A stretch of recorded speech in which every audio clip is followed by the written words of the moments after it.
महामंत्री। जी महाराज। आप हमारा संदेश लेकर आश्रम में जाइए।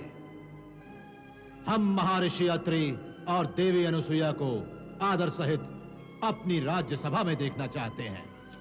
परंतु राजन, तुम उन्हें यहाँ क्यों बुलाना चाहते हो? अपनी मनोकामना की पूर्ति के लिए। मनोकामना? जो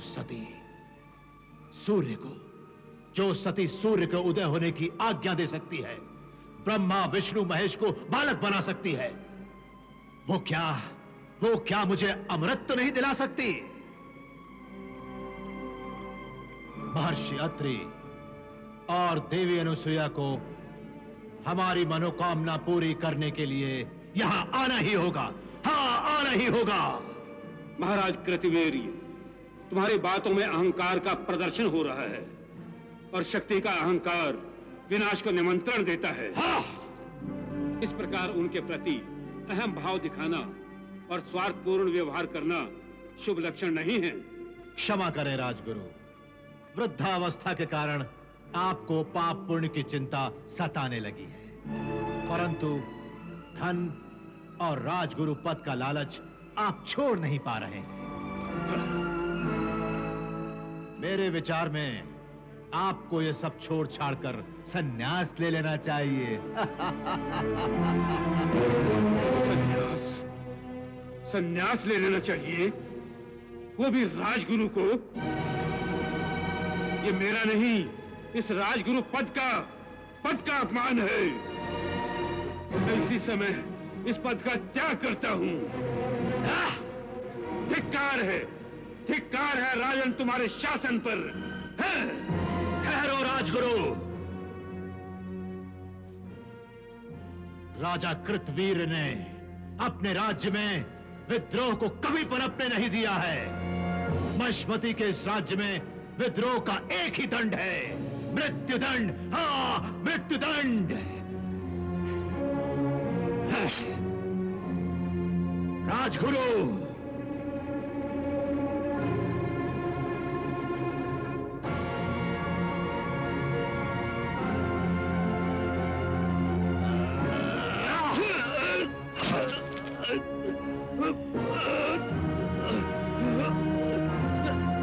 तुम्हारा विनाश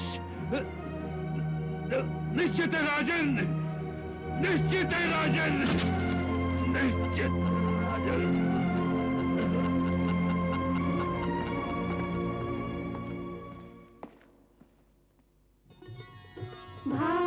भाग्यवती तिथि आई है, अनुसुईया की गोद भराई है। अत्रि ऋषि को बधाई है, सजनी की गोद आई है। मुझे मनाने के दिन आए,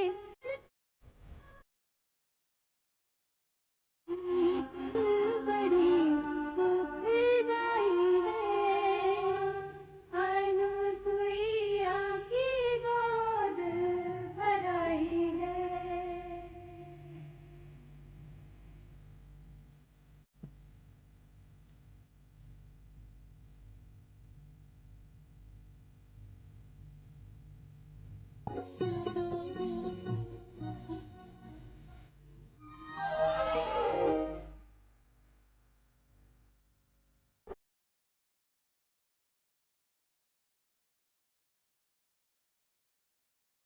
अरे अरे, ये क्या कर रही है देवी? अपने परब्रह्म का आशीर्वाद ले रही हूँ स्वामी। आप तो तीनों लोगों को आशीर्वाद देंगी, प्राणियों से लेकर देवता तक आपके चरणों में शीश झुकाएंगे। भगवान की लीला को शत शत प्रणाम। कहां आपकी गोद सूनी थी, और अब जब जीवन में पहली बार मां बनने जा रही हैं, तो किसकी मां? स्वयं परमेश्वर की मां। मैं तो सोचकर ही गदगद हो जाता हूं। गुरुदेव, राजदूत आपके लिए महाराजा कृतवीर का संदेश लाया है। महाराजा कृतवीर का संदेश लाया है?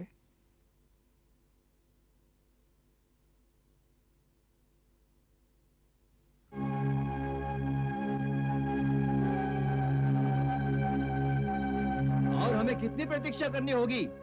आप हमें अत्रि ऋषि का आश्रम बताइए कहाँ है। हम स्वयं जाकर महाराज का संदेश उनको दे देंगे। अत्रि गुरुदेव पधार रहे हैं।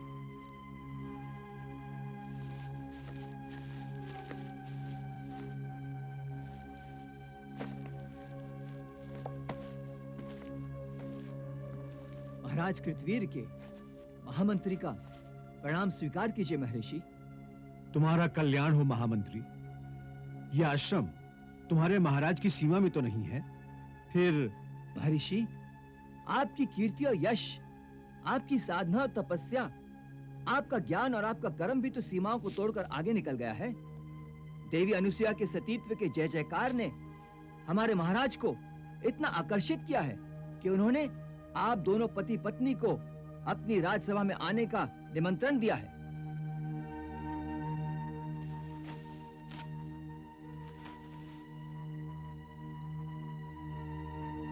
पढ़ो, क्या संदेश भेजा है महाराज ने?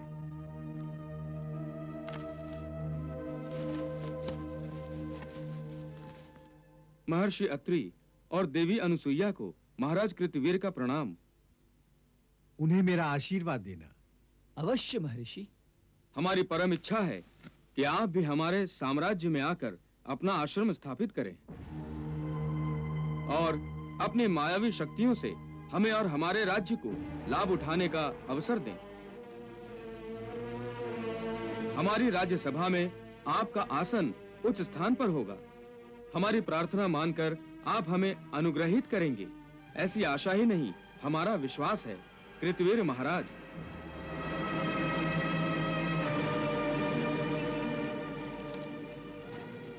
अपने महाराज को मेरा आशीर्वाद देते हुए कहना कि जो साधु होते हैं उनका आचरण विचित्र होता है। वो सांसारिक नहीं होते, वो चिंतन करने वाले होते हैं। वो किसी बंधन में नहीं बनते, वो चाहे लक्ष्मी का हो या माया का। जो साधक होते हैं उन्हें भी किसी राज्य की राज्यसभा में आसन नहीं चाहिए। हम अपने आश्रम में रहते हुए भी स्वच्छंद हैं, स्वच्छंद बोलते हैं, स्वच्छंद सोचते हैं। किसी की भी अधीनता हमें कभी स्वीकार नहीं होगी। उनसे कहना शासन सत्ता के मत से उन्होंने जो हमें निमंत्रण भेजा है वो हमारी प्रकृति के अनुकूल नहीं है। उनके इस निमंत्रण को हम उनका अहंकार और अपना अपमान समझते हैं। जाओ। नहीं, हमारे राजदूत का निरादर हमारा निरादर है और हम ये कदापि सहन नहीं कर सकते। उन्हें अपने तप पर अभिमान है तो हम भी निरंकुश राजा हैं, निरंकुश राजा। वो अपनी इच्छा से नहीं आएंगे तो हम उन्हें आश्रम से उठा लाएंगे। हाँ महामंत्री। जी महाराज। सेना को आदेश दो, हम अत्रि आश्रम को ध्वस्त करने जा रहे हैं, ध्वस्त करने। हाँ जला दो, राख कर डालो।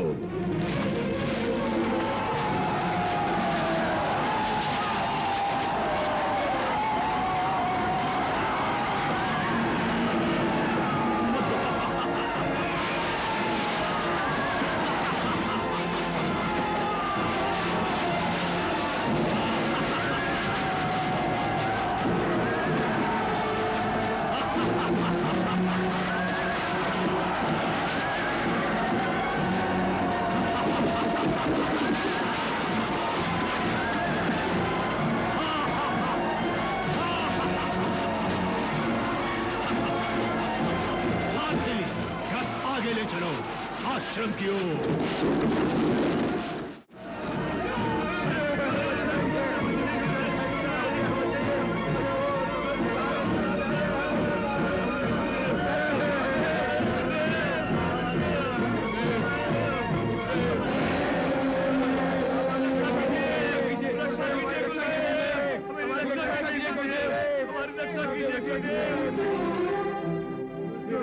गुरुदेव, महाराज कृतवीर की सेना ने गौशाला जला डाली। गौएं भाग रही हैं और वो आश्रमों को जलाते हुए यहाँ ही आ रहा है। रक्षा कीजिए गुरुदेव, रक्षा कीजिए, रक्षा कीजिए।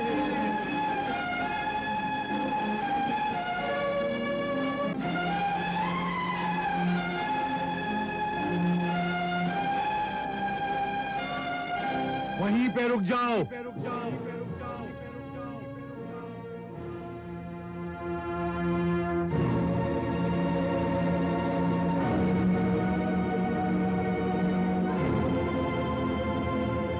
हमें रोकने का साहस तीनों लोकों में कोई नहीं कर सकता जटाधारी। तुमने ये तो साहस कैसे किया? जानते हो हम कौन हैं?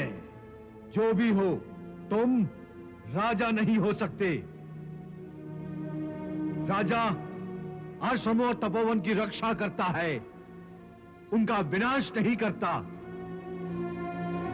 और जो गौओं, ब्राह्मणों और तपस्वियों को त्रस्त करता है, आश्रमों को जलाता है, ऋषियों का ध्यान भंग करता है, वो अपने विनाश को निमंत्रित करता है। राजा कृतवीर का विनाश नहीं हो सकता। सैनिकों, आश्रम को जलाकर राख कर दो।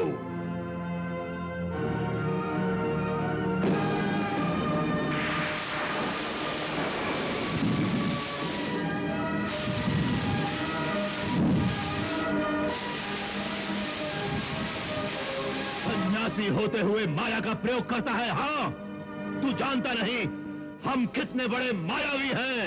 हाँ।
ये मत समझ हम तेरी माया से भयभीत होकर लौट जाएंगे। राजा कृतवीर जो निश्चय कर लेता है उसे पूरा किए बिना नहीं लौटता। शांत चित्त होकर नहीं जाओगे तो तुम्हें ब्रह्मज्ञानियों के दंड का भोगना होगा। हम राजा हैं, राजा। अरे दंड देने का अधिकार केवल हमें है, हमें, तुम जैसे आश्रम वासियों को नहीं। हम तेरी स्त्री को बलात् ले जाएंगे। हम देखते हैं कौन रोकता है हमें। हाँ! कृतवीर्य अपनी शक्ति पर, अपने बल पर इतना घमंड, इतना अहंकार। जिन ऋषि मुनियों के तपोबल पर राज्य की सुरक्षा निर्भर होती है, उनका इतना भयंकर अपमान। हाँ! कृतवीर्य, मैं ब्रह्मपुत्र अत्रेय तुम्हें श्राप देता हूं। इस शक्ति और बल के कारण तुम उन्मत्त और दुराचारी होकर इस पवित्र आश्रम में आतंक मचा रहे हो।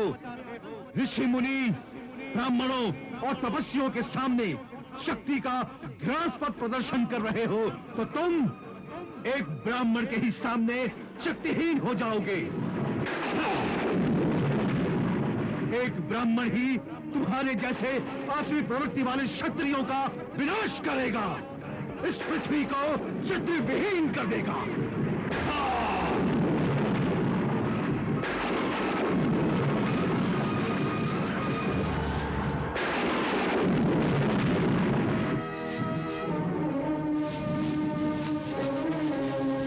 अत्रे, तुम्हारे दुस्साहस का इतना भयंकर उत्तर दूंगा कि तीनों लोग कांपते रह जाएंगे। हाँ! सारथी, रथ को वापस ले चलो।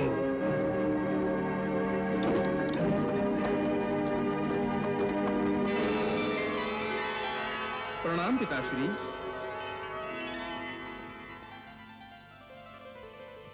प्रणाम जगत पालक। प्रणाम महादेव।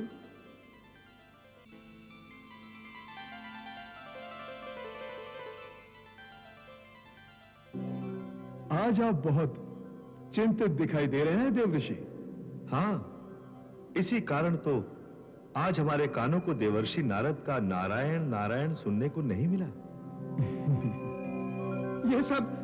ये सब आपके मनमोहक रूप के कारण हुआ है प्रभु। आपका साक्षात होते ही मैं आपके रूप पर ऐसा मोहित हुआ कि वाणी मूक हो गई और जीवा हिलना भूल गई। नहीं महादेव नहीं, इन्हें दंडित मत कीजिएगा, अन्यथा ये भय के मारे लड़खड़ाकर कुछ का कुछ बोलने लगेगी। हे त्रिदेवो, ये नारद आपसे क्षमा प्रार्थी है।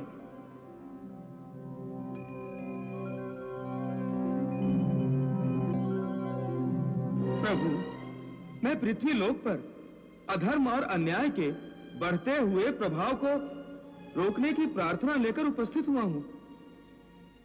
यदि आपने शीघ्र ही उस प्रभाव को निष्प्रभ नहीं किया तो पृथ्वी पापों के बोझ को नहीं सहन कर पाएगी प्रभु।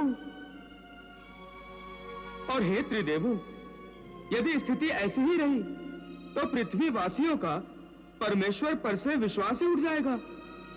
वो यही सोचेंगे कि कृतवीर जैसे असुरों से अब उनकी रक्षा कोई नहीं कर सकता। इसीलिए हे जगत नियंताओं, महासती अनुसुईया को आपके दिए हुए वरदान के फलीभूत होने का समय आ गया है। सृष्टि कल्याण के लिए अब आप अवतार लीजिए प्रभु, अवतार लीजिए, अवतार लीजिए ब्रह्मदेव, अवतार लीजिए जगन्नाथ, अवतार लीजिए महादेव, अवतार लीजिए।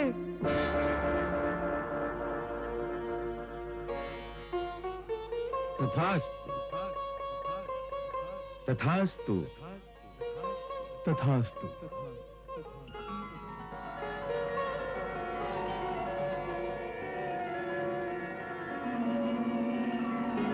ब्रह्मदेव से तेज आया, अनुसुईया के तन में समाया।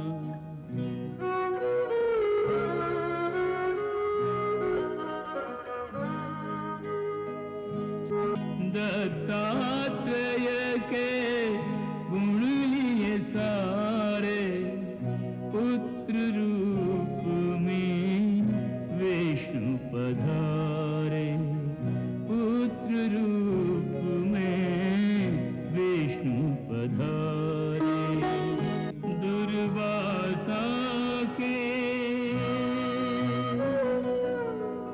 दुर्वासा के रूप में शंकर ऋषि के घर आए, ऋषि बनकर। तीनों भगवान सती अनसुईया का लाड़ प्यार पाकर पलने लगे। ब्रह्मलोक, शिवसागर और कैलाश को छोड़ ऋषि आश्रम में पलने वाले भगवान प्रसन्न थे और माता की ममता का आनंद ले रहे थे। दुर्वासा स्वभाव से ही क्रोधी था। वो बात बात पर अपने भाइयों से झगड़ पड़ता, उनकी खेलने की चीजें छीन लेता और जब माता अनसुईया उन्हें समझाती तो दुर्वासा बजाय क्षमा मांगने के अपनी जिद पर अड़ा रहता। क्या कर रहे हो? ये बात माता अनसुईया को अच्छी न लगती। क्यों हमेशा लड़ते रहते हो? अपने ज्येष्ठ भ्राताओं से ऐसा व्यवहार तुम्हें शोभा नहीं देता। चलो इनसे क्षमा मांगो। मैं क्षमा नहीं मांगूंगा, दोष उसका है। पुत्र, अपना स्वभाव बदलो, बदलो अपना स्वभाव पुत्र।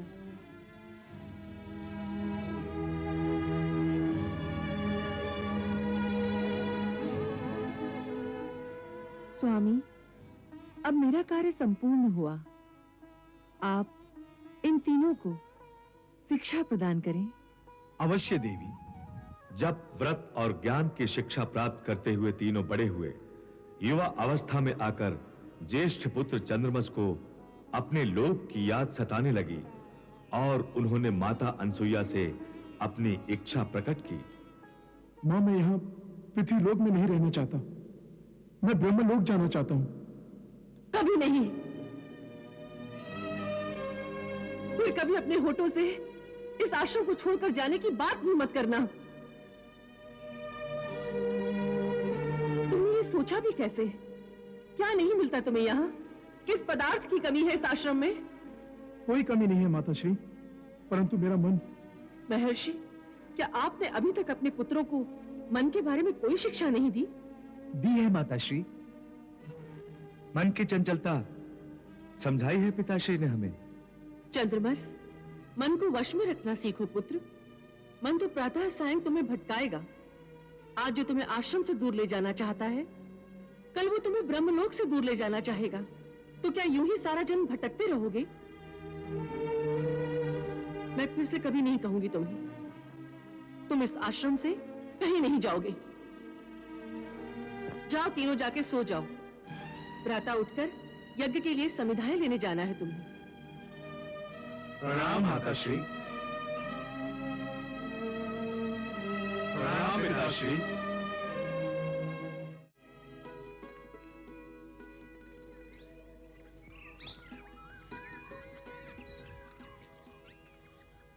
भ्राताश्री, आपके मुखमंडल पर सोच की रेखाएं साफ दिखाई दे रही हैं। क्या रात में माताश्री द्वारा डांटे जाने का प्रभाव है ये? मेरा मन बहुत विचलित है, मैं रात भर सो भी नहीं पाया। यहाँ पृथ्वीलोक पर मुझे कुछ अच्छा नहीं लग रहा। भ्राताश्री, माताश्री यदि आपके आश्रम छोड़कर जाने में प्रसन्न नहीं है, तो उनकी अवज्ञा नहीं करनी चाहिए। ये अवज्ञा नहीं है अनुज। ये अवज्ञा नहीं तो और क्या है?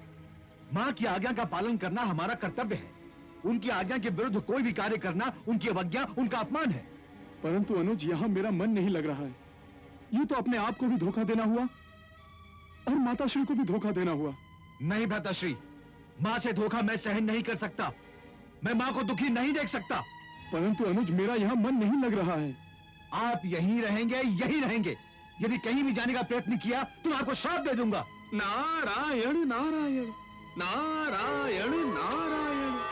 प्रणाम देवर्षि। प्रभु, इस लोक में मुझे कोई ऐसा स्थान बता दीजिए जहां जाकर मैं अपना मुंह छुपा सकूं। भगवान, आप क्यों मुझे लज्जित कर रहे हैं? मैं आपका भक्त हूं। मुझे आपका आशीर्वाद चाहिए। देवर्षि, आप जैसे ज्ञानी को क्या यह ज्ञान देना पड़ेगा कि हम तीनों इस समय मनुष्य के अवतार हैं? मुझे अपने क्रोधावतार के दर्शन मत कराइए, महादेव के अंशावतार। प्रभु, मैं तो आपके सन्मुख कभी आंख ऊंची करके भी बात नहीं करता, देखता भी नहीं। देखिए देखिए, मेरा रोम रोम कैसे कांप रहा है। प्रभु, अपनी कृपा दृष्टि मुझ पर बनाए रखिए। देवर्षि, आप तो सभी प्राणियों के, देवताओं के शुभ चिंतक हैं। सभी आप पर स्नेह रखते हैं। आपके दर्शन पाते ही सभी के मुखमंडल पर प्रसन्नता के भाव आ जाते हैं। अर्थात आप मुझे इस लोक जगत का विदूषक समझते हैं, हास्य अभिनेता समझते हैं। नारायण नारायण। ठीक है, चलिए, जैसी आपकी इच्छा प्रभु, जैसी आपकी इच्छा। किंतु प्रभु, आप भले ही मनुष्य अवतार में हैं, किंतु मैं आपका सत्य स्वरूप जानता हूं। अतः आप मुझे अपना आशीर्वाद दीजिए।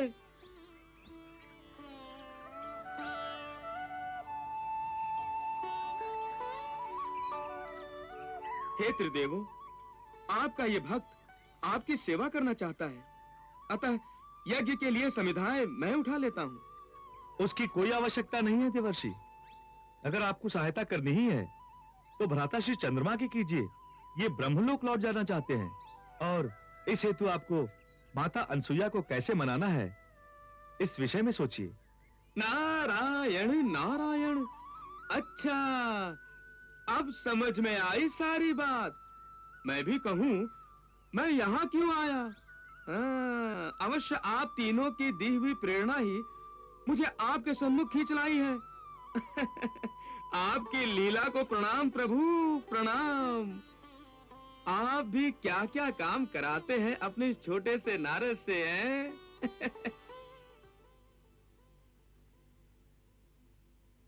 नारायण नारायण।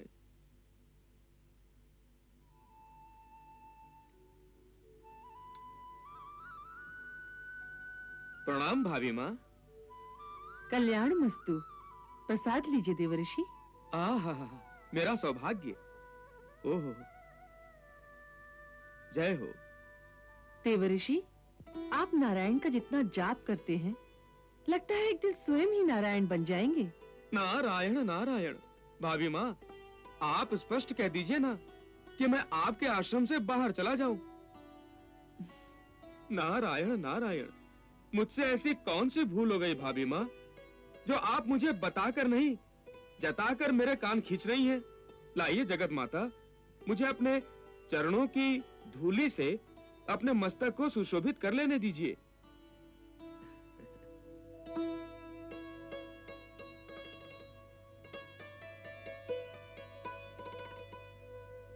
चलिए, कुछ तो पाप धुले। चलता हूँ। नारायण नारायण। भाभी माँ कहते हैं और भाभी माँ का तनिक सा चुटकी लेना सहन नहीं कर सकते क्या? चुटकी क्या? आप चाहे तो अपने वात्सल्य के जितने भी थप्पड़ मेरे मुंह पर मार लें, किंतु उपहास में भी मुझे अपने से बड़ा मत बनाइए। आप मेरी भाभी माँ हैं, भाभी माँ। और एक बेटा माँ से कभी बड़ा नहीं होता।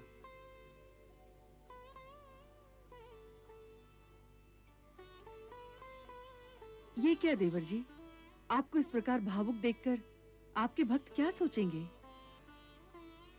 वे आपके इस भीगी आंखों वाले रूप से अपरिचित हैं। उन्हें तो आपका आंखें मटकाते हुए और हंसते हुए नारायण नारायण बोलने वाला रूप ही आनंदित करता है। ये भावनाओं का खेल आप हम पृथ्वीवासियों के लिए ही रहने दीजिए।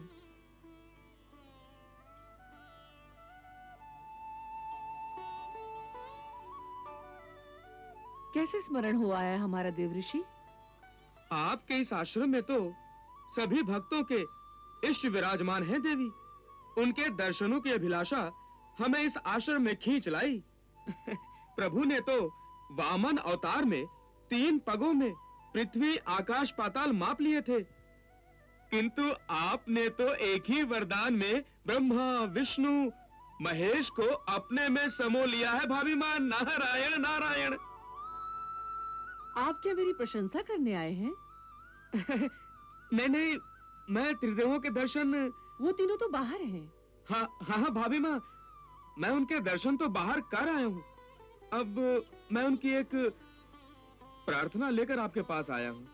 क्यों? उन्हें मुझसे प्रार्थना करते हुए संकोच आता है क्या? जब बालक थे तो कुछ भी बोल सकते थे, किंतु अब युवक हो गए हैं ना। वो चाहते क्या हैं? वो भाभी माँ, यदि पृथ्वी स्वर्ग और पाताल मिलकर तीनों एक ही लोक हुआ तो? मुझे कोई आश्चर्य नहीं होगा। और यदि देवी लक्ष्मी, देवी पार्वती और देवी सरस्वती दत्तात्रेय, दुर्वासा और चंद्र के लिए मनुष्य अवतार लेना चाहे तो? वो तो उन्हें लेना ही होगा। और यदि आपके दत्तात्रेय, दुर्वासा और चंद्र अपने लोकों में लौट जाना चाहे तो? ये भी स्वाभाविक है देवऋषि। इसमें क्या क्या कहा आपने देवऋषि? वे तीनों अपने लोक लौट जाना चाहते हैं? तीनों नहीं, केवल चंद्र। चंद्र ब्रह्मलोक लौट जाना चाहते हैं माते। नहीं, ये संभव नहीं। मैंने उसे पहले ही कहा था, ये नहीं हो सकता। वो नहीं जा सकता। मैं उसे नहीं जाने दूंगी, नहीं जाने दूंगी उसे।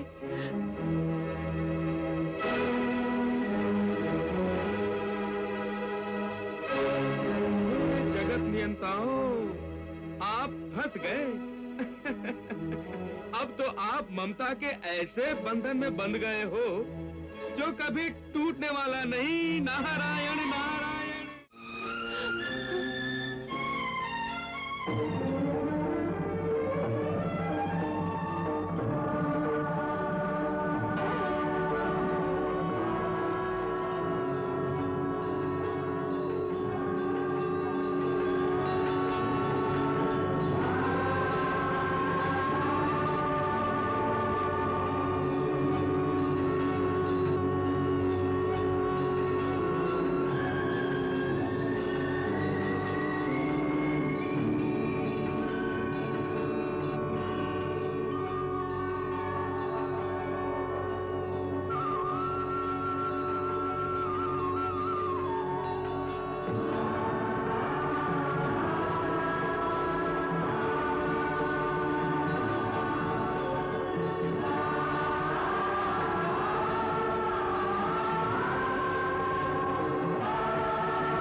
प्रणाम त्रिदेव।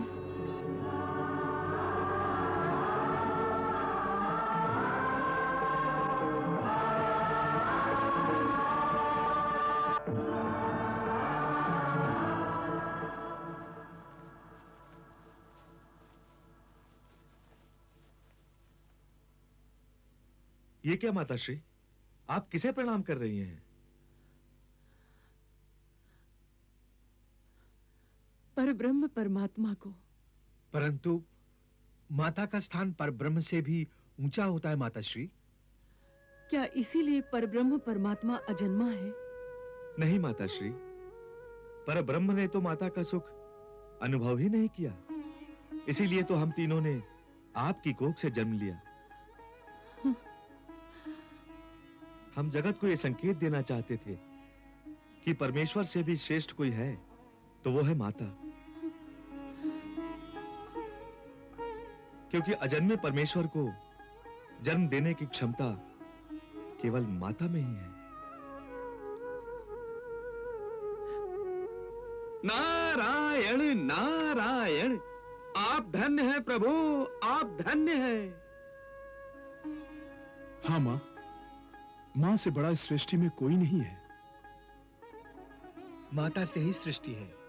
हम तीनों का कर्तव्य और स्वरूप माता में ही समा गया है।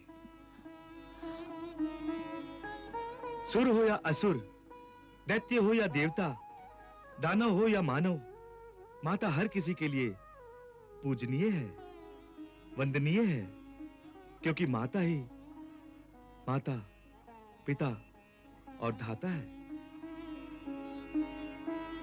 जो कोई भी अपनी माता की पूजा करता है तो उसे परमपिता ब्रह्मदेव, भगवान विष्णु, महादेव शिव शंकर, इन तीनों देवों की पूजा का पुण्य मिलता है। इसीलिए क्या आप तीनों अपनी माता का त्याग करके अपने अपने लोक लौट जाना चाहते हैं?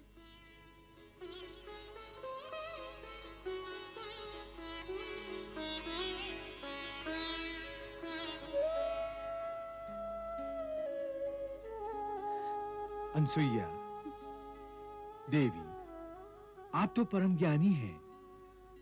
भावुक होना आपको शोभा नहीं देता। आप तो जानती हैं, जब जब जिस जिस कार्य के लिए पृथ्वी लोक पर अवतार हुए हैं, वो कार्य पूरा होते ही पृथ्वी लोक छोड़ देते हैं। चंद्रमा तो परब्रह्म का सात्विक गुण है, जो सदा ही ऊपर रहता है।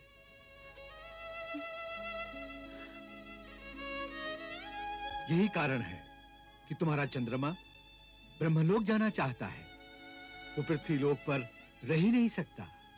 अतः देवी, आप अपने ज्येष्ठ पुत्र चंद्र को अपनी माता के बंधन से मुक्त करके उसे ब्रह्मलोक जाने की अनुमति दे दें।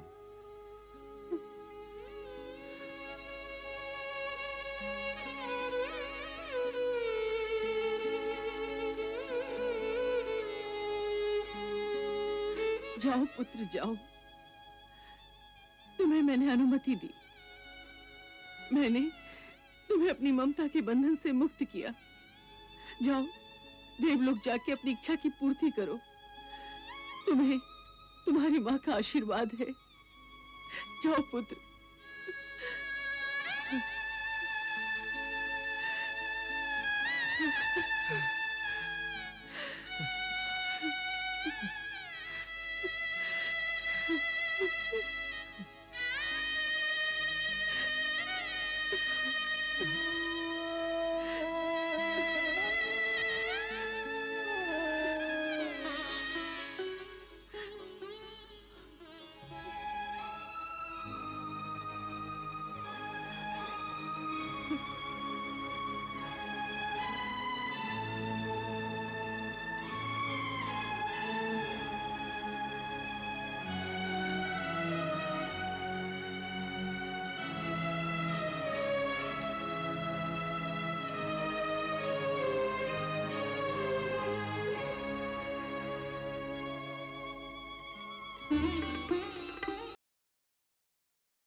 सूर्यदेव, वो देखो, महर्षि अत्रि का पुत्र आ रहा है।